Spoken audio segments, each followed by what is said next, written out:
Supreme court ने हाल ही में बड़ा बदलाव किया है। भारतीय संविधान लागू होने के 75वें साल में न्याय के प्रतीक देवी की आंखों पर बंधी पट्टी हट गई है।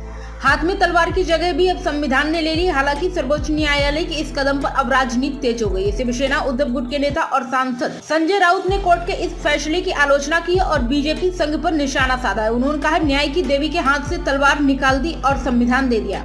उससे क्या करने वाले हो आप? संविधान को तो आप खत्म कर रहे हो। अब आग से काली पट्टी खोल दी। इसका मतलब क्या है कि आप खुलेआम भ्रष्टाचार और संविधान की हत्या होते देखते रहो। इसका अनुभव हमने किया है, हमारी पार्टी ने किया है, शरद पवार ने किया है कि किस तरह संविधान को दरकिनार कर फैसले लिए गए। संजय राउत ने कहा, संविधान के खिलाफ बनी हुई महाराष्ट्र सरकार में सुप्रीम कोर्ट के आंख पर पट्टी बांधकर सरकार चलाई। 2 साल तक तारीख पर तारीख दिया, लेकिन फैसला नहीं दिया गया। ऐसे बहुत से फैसले हैं जो संविधान के हिसाब से होने चाहिए थे लेकिन नहीं हुए।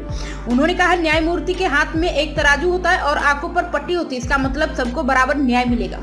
न्याय का तराजू बराबर होगा। मैं यह नहीं देखूंगी कि कौन बड़ा है कौन छोटा है, लेकिन 10 साल में हमसे सबसे बड़े विक्टिम है। मैं आदरणीय न्यायाधीश से यह पूछूंगा कि महाराष्ट्र की विधानसभा खत्म हो गई। जानकारी के अनुसार सुप्रीम कोर्ट के मुख्य न्यायाधीश जस्टिस DY चंद्रचूड़ की बदलाव में खास भूमिका है। उनके निर्देश पर देवी की प्रतिमा बदल दी गई।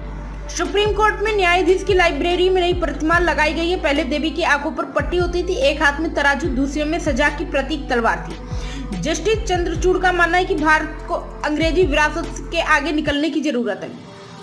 कानून कभी अंधा नहीं होता, वह सभी को एक समान रूप से देखता है। इसलिए न्याय की देवी का स्वरूप भी बदला जाना चाहिए।